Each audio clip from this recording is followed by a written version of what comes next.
Okay, hi everybody. My name is Michael Wright and I'm the canine behaviourist. I pop up here every now and again to witter on a little bit about dogs and all things dogs, particularly from a behavioural point of view.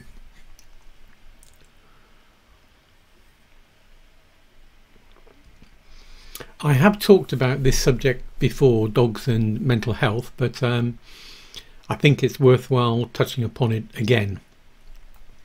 I've had a couple discussions with people recently that prompted me to talk about this subject and to tell you about paw support and canine companions, something that I do on my website and something I can provide. Now the first one, I met a lady a few days ago who I just chatted with her. She'd had a young pup, about a year old, I think a little black cockapoo, lovely little dog, very nice lady, and we were just chatting, and she just happened to drop in the conversation that unfortunately her son had committed suicide. Now that's a bit of a showstopper right there. Now of course I didn't quiz her about her son, that would be inappropriate, but I asked her about her dog actually, and I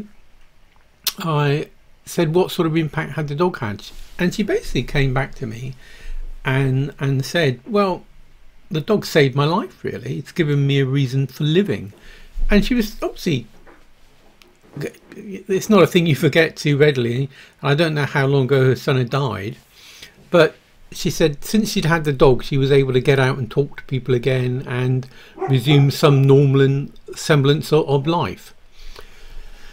Now the next one, I was on my Google alarms. I have alerts that tell me things related to dogs, you know, dog behavior, dog training, any issues relating to dogs, dog research, things that I might be interested in and I might want to follow up or indeed talk about. So I found this. I hope you can see this in the chat here. Okay, this is a little website and a new charity, a relatively new charity actually, and it's been set up by an ex-Royal Marine.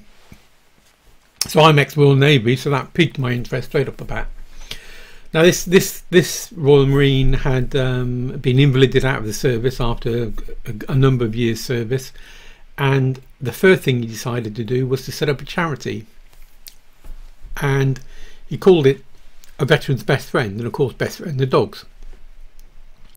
And his idea is to match up veterans who are suffering with mental health issues, be it PTSD or any other type of mental distress. It's a wide spectrum, and to help these people with a rescue dog. So very similar to the paw support you'll find on my website. The paw support I set up to match up rescue dogs that need homes with veterans that could benefit from having a dog in their lives. Now mine is slightly more simple than my Royal Marine colleague. I'm just interested in getting dogs into homes with veterans that will just help them by being there, by being their companion basically, no more than that. Now this little charity, he wants to go a little bit further with it, which I think is a very good idea as well. So he wants to match up veterans that are in mental distress and provide them with assistance dogs, but not what I would call high level assistance dogs, but assistance dogs that can help the new dog carer with their issues. So the dog might be able to alarm them if they're getting too distressed, or put their head on their lap to calm them, that type of thing, or remind them that they might need to be taking their tablets, but not much more than that. That's pretty clever in itself.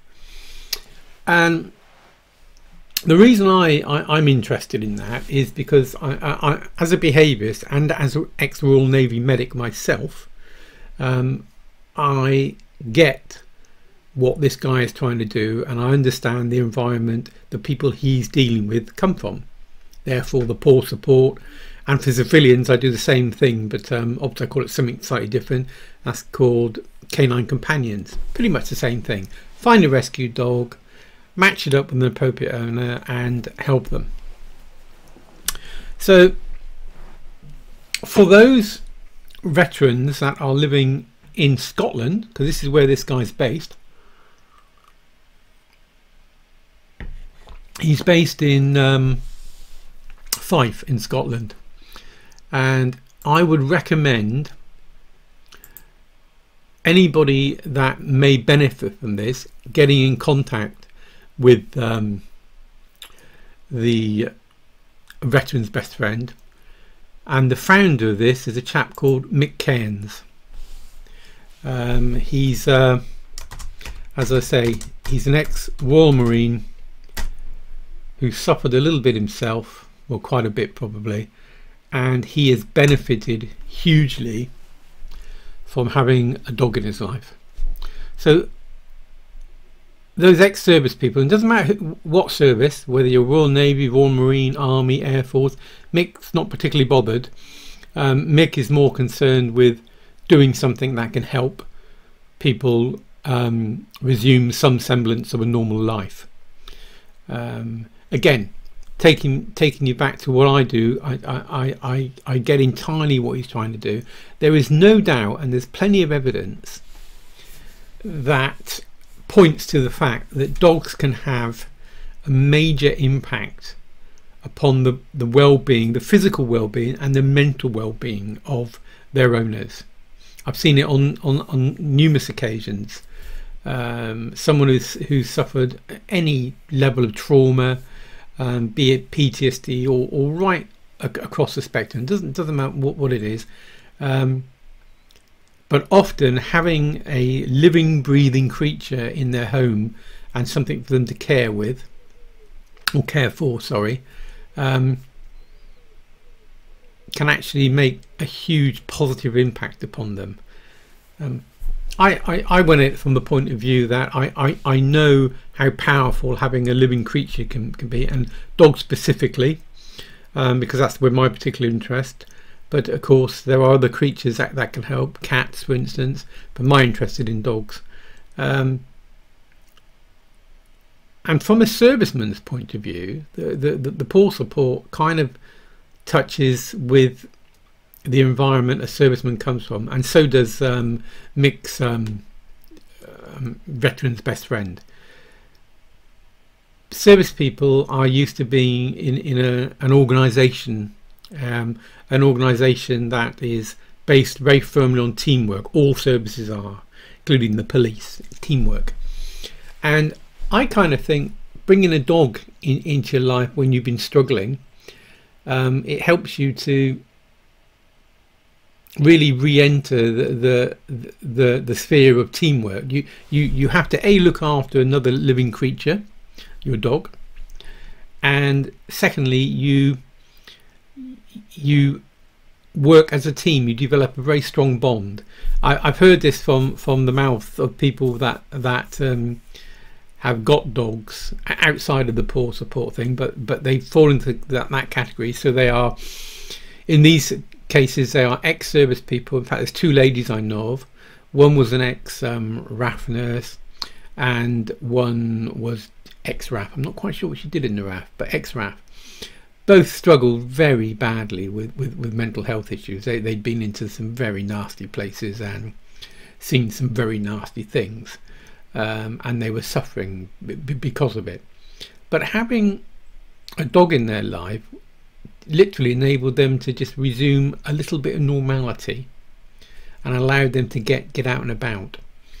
So if I bring you back to the poor support, thinking about that, the idea of the poor support and the canine companions is basically, for me, from a canine behaviourist perspective, to help someone who is suffering with mental distress to find a rescue dog that obviously needs help, I then evaluate the rescue dog and find out what issues it may or may not have, and then I put a program in place to match these two together, and I then help the veteran understand the needs of the dog, and I give him the tools, or her the tools, to deal with the problems the dog might have. And it forms a very strong relationship actually. So the veteran is getting companionship of a dog and is being encouraged to get out of the house and meet people. Again, this sort of thing takes time. The only other thing I might add to that is I also make sure that the veteran is in the right situation to be able to manage a dog, because you can't put the cart before the horse. So clearly, if someone is wanting a dog but they have got issues that they're dealing with and are getting help with, well, the idea is that the individual gets to a position where they are in themselves stable and capable of taking on a dog, and then the dog just helps them from there on, combined with their clinical support and help. So that's the basis of paw support, and the canine companions, it works on similar principles, but that's also there just to help people that may be of a nervous disposition, that are a little bit uncomfortable and might need some support from a dog. And I can't stress how important that is. So that's basically it. This is going to be a very, very short one today. I just want to impress upon people that you don't need to be out there suffering alone. If you're getting help from the places you need to get help from, great. But if you are an animal lover as well, and you're worried about having an animal, think about services that I provide, paw support or canine companions. And if you're in Scotland, take a visit to Mick Cairns' website. He's got people there, and he's got an organisation that he's just building that is designed specifically to help people like you. So take a look, have a visit, and see what you think. If I can help you down here in Norfolk, I will do. I can help most dog owners actually. I can do it via video conference. So if you are having issues, whether or not you're suffering with mental health problems or not, but you're having problems with your dog, get in contact with me via my website, www.thecaninebehaviours.co.uk, and we can have a video conference and I can help you with any issues you might have with the behaviour of your dogs. So that's very sharp, very short. I hope that was of interest to you, but think about it, those people who think they may benefit from these types of services. And you know, the first thing to do, of course, is to take that first step, and that's to ask for help. So if you're already getting, as I say, if you're already getting help for the mental health aspects of any problems you may have, but you think you might benefit from these types of dogs, get in contact with me if you're in my neck of the woods, or if not, contact Mick up in Scotland for those people living in that area, and you might find that we can help you. Okay, I think that's all I'm going to say for now. Thank you for listening. If you listen to this later on or watch it later on, thank you for taking the time to listen to my witterings, and I'll see you again soon. Okay, bye for now.